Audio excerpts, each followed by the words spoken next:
Bonjour mes abonnés, mes petits colibris. Je suis de retour. On me demande pourquoi je fais plus de vidéos depuis un petit moment. En fait, j'étais un petit peu en panne d'inspiration. J'ai donné pas mal de mes recettes. Et là, grâce au chat que vous avez pu découvrir sur une précédente vidéo, je vous fais celle-ci parce qu'il y a eu un petit accident. Voilà, le chat s'est soulagé sur le canapé. Donc, je vais vous montrer comment venir à bout de cette tâche sans qu'il reste d'auréole ni d'odeur. Alors le principal déjà pour commencer, avec un chiffon ou du sopalin, on va absorber le surplus d'humidité. Parce que plus on enlève de liquide, plus c'est facile à retirer. Bon, j'avais déjà enlevé un petit peu le plus gros avant de commencer à faire la vidéo. Voilà, donc là, c'est bien épongé déjà. Et donc j'utilise un produit, je ne sais pas si vous connaissez ce produit. Ça s'appelle la terre de sommière. Donc je vous parlais avant de la marque Mamie & Co, c'est ce que je prenais précédemment. Mais malheureusement, cette marque a fermé, hein.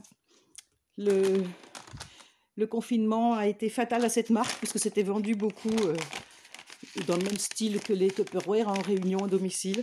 Donc on en trouve aussi chez Aromazone, c'est là que j'ai fait ma dernière commande. Donc ça s'appelle la terre de sommière. Alors j'ai cette boîte verseuse qui est bien pratique. Oula, on va saupoudrer la tâche. Voilà, on va mettre une couche d'à peu près 1 ou 2 mm. On va saupoudrer la tâche parce que cette terre va absorber toute l'humidité et en même temps va absorber l'odeur et va empêcher la formation d'auréoles.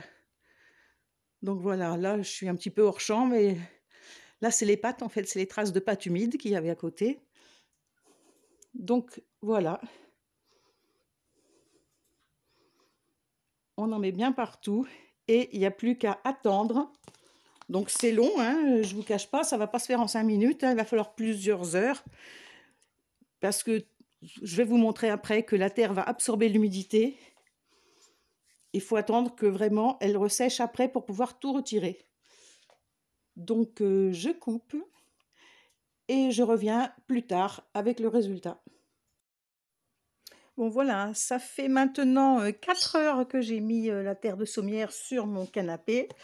Donc maintenant je vais enlever le plus gros parce que c'est vraiment une poudre très très fine, donc ça bouche bien les aspirateurs, hein, ça colmate. Je sais que la dernière fois j'ai voulu aspirer dès le début et ça colmatait bien l'aspirateur. Donc pour éviter de griller mon aspirateur, je vais enlever avec une cuillère le plus gros et je reviens tout de suite. Voilà, j'ai enlevé le plus gros. Je ne sais pas si j'ai laissé suffisamment longtemps parce qu'il me semble que c'est encore un petit peu humide. Bon, écoutez, c'est pas grave. Là, je vais aspirer, on verra ce que ça donne et si c'est pas parti, bon, on fera l'opération une seconde fois. Alors, ça va faire un petit peu de bruit.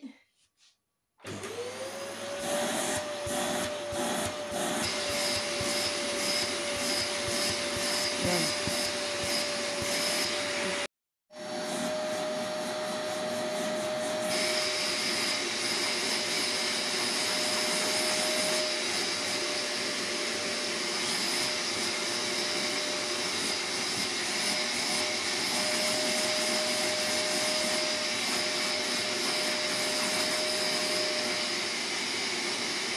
Bon, hop. Là, je vais enlever le plus gros, mais il faut que je brosse un peu parce que comme j'ai frotté un peu avec la cuillère, la poudre s'est incrustée dans le tissu, donc je vais chercher une petite brosse. Voilà, donc je vais continuer d'aspirer en frottant un petit peu.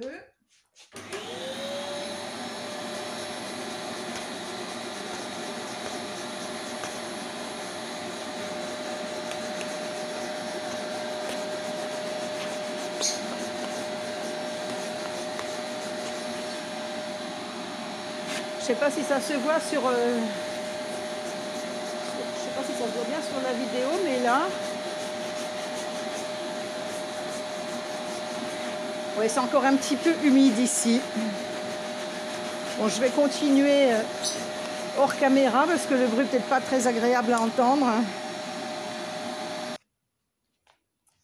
Bon, c'est bien ce qui me semblait avant. Je pense que vous voyez un petit peu la tâche. En fait, j'ai retiré un petit peu trop tôt parce que c'était pas énormément mouillé, parce que j'avais bien épongé avant, mais c'est pas tout à fait sec. Donc, je vais en remettre un petit peu. Je vais en mettre beaucoup moins que la première fois. Et donc, on recommence l'opération. On va laisser, donc voilà, là, je mets juste ça, ça suffira. Je vais laisser encore quelques heures, le temps que ça soit vraiment bien sec. Et on se revoit tout à l'heure. Voilà, donc ça, c'est resté encore quelques heures de plus. Donc là, je pense que c'est bien sec. En plus, le soleil a donné dessus cet après-midi parce qu'il faisait beau. Donc, comme tout à l'heure, j'enlève le surplus parce que moi, j'ai un aspirateur sans sac. Donc les filtres sont rapidement colmatés avec cette poudre très fine. Alors évidemment, la poudre que j'ai retirée, je ne vais pas la réutiliser parce qu'elle a récupéré sans doute l'odeur. Donc je vais la jeter et on va réaspirer. Bon là, je vais faire pause le temps que je fasse ça, parce que c'est pas agréable à entendre ce bruit. Voilà, j'ai terminé de passer l'aspirateur. Donc là, maintenant, effectivement, tout est bien sec. La tache a disparu. Et vous allez être obligé de me croire sur parole, mais la terre de sommière absorbe aussi l'odeur. Donc, il y a pas cette odeur affreuse de pipi de chat qui reste sur ce canapé, qui n'est pas déhoussable. Donc, je suis obligée de faire comme ça. Bien sûr, cette astuce fonctionne aussi pour les taches de pipi de chien, de bébé, enfin tous les petits accidents qui peuvent arriver. Ça peut marcher pour plein d'autres tâches aussi. Donc sur les supports qu'on ne peut pas laver, on ne peut pas passer à la machine, donc comme les canapés, les tapis ou autres, la terre de sommière, c'est vraiment miraculeux. Voilà, c'était ma petite astuce du jour. Eh bien, je voulais juste encore un petit peu remercier tous mes abonnés qui se sont inquiétés de ne pas avoir de vidéos de ma part. Bon, j'ai eu quelques petits soucis de santé, mais maintenant tout est rentré dans l'ordre. Donc, je vais essayer de reprendre un petit peu, de faire des vidéos un petit peu plus régulièrement. En tout cas, je vous remercie de vous être préoccupés de moi. Je vous fais des gros bisous et je vous dis à la prochaine vidéo.